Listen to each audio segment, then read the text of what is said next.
이걸 이제 선천에서 얻으시면 인생에서 어떤 기억에 남는 인연, 깊은 어떤 사랑도 될 수 있고 어떤 인연들이 있잖아요. 우리가 살다 보면 2명 정도 이제 깊은 인연을 만나시게 됩니다. 이 글귀가 나오면 너무 높은 지위를 이렇게 암시하는 그런 글귀가 나올 때에는 항상 적들이 많다는 거 우리가 생각을 하셔야 돼요. 적들이 많다는 거.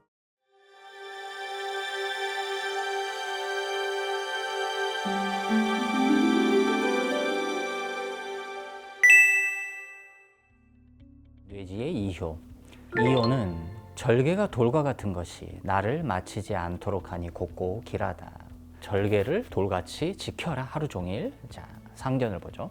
상전이 말하기를 날이 끝나지 않도록 곱고 길하니 중도로 하고 바르다. 마치 이런 거예요. 날이 끝나지 않은 것처럼 바르게 해서 길하다.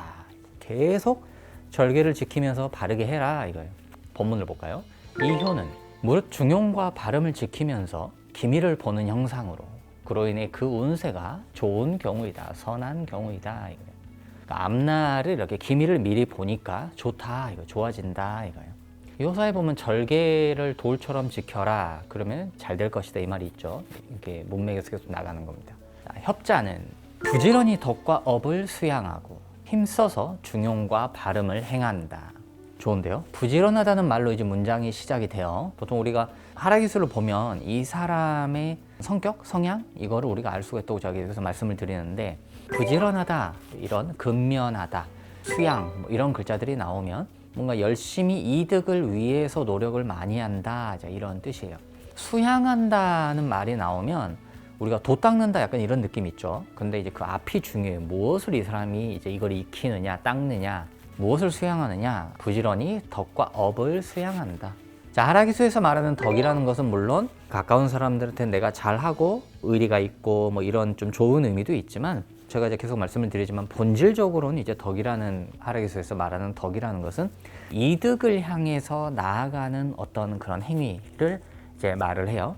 덕을 베푼다, 덕을 뭐 실시한다 이런 문장이 나오면 앞뒤 문맥에서 이 사람이 뭐 공손하고 겸손하고 이렇게 좋은 말이 있지 않는 이상은 그냥 이득을 추구한다. 근데 그것이 좀 머리를 많이 써서 그렇게 나아간다. 이제 이런 느낌으로 생각을 하시면 됩니다.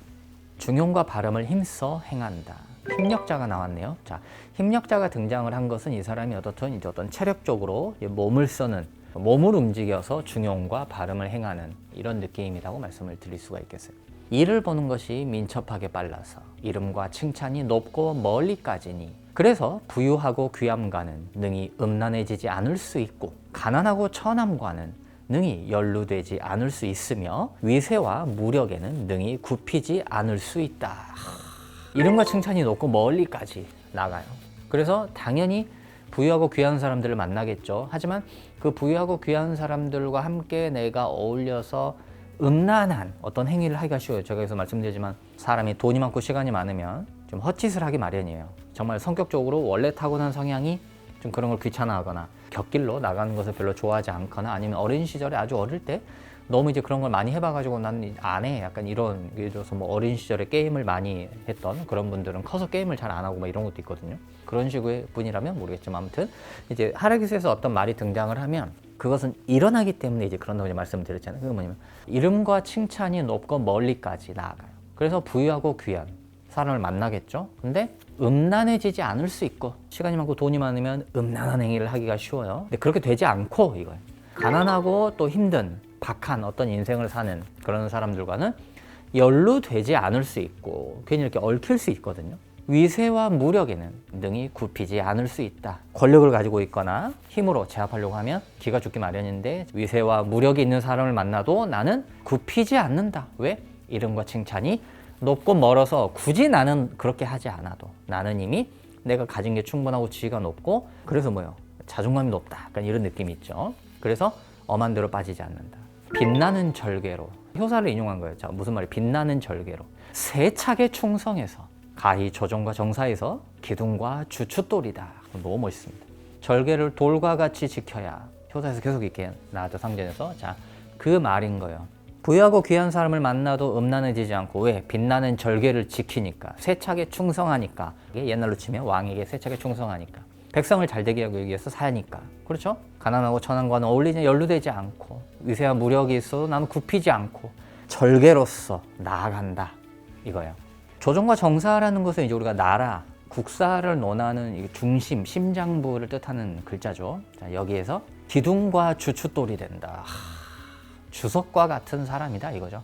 대단한 권세와 위세를 떨치는 그런 인생을 이제 사시게 되는 팔자예요. 이걸 이제 선천에서 얻으시면 인생에서 어떤 기억에 남는 인연, 깊은 어떤 사랑도 될 수 있고 뭐 어떤 인연들이 있잖아요. 우리가 살다 보면 2명 정도 이제 깊은 인연을 만나시게 됩니다. 이 글귀가 나오면 너무 높은 지위를 이렇게 암시하는 그런 글귀가 나올 때에는 항상 적들이 많다는 거 우리가 생각을 하셔야 돼요. 적들이 많다는 거. 대놓고 적과 싸워 이런 말이 나오지 않기 때문에 그 사람이 인생에서 주된 그런 사건은 아니지만 그래도 적들이 많다. 이런 거는 이제 생각을 하면서 보시면 좋을 것 같아요. 자, 불협자를 보죠.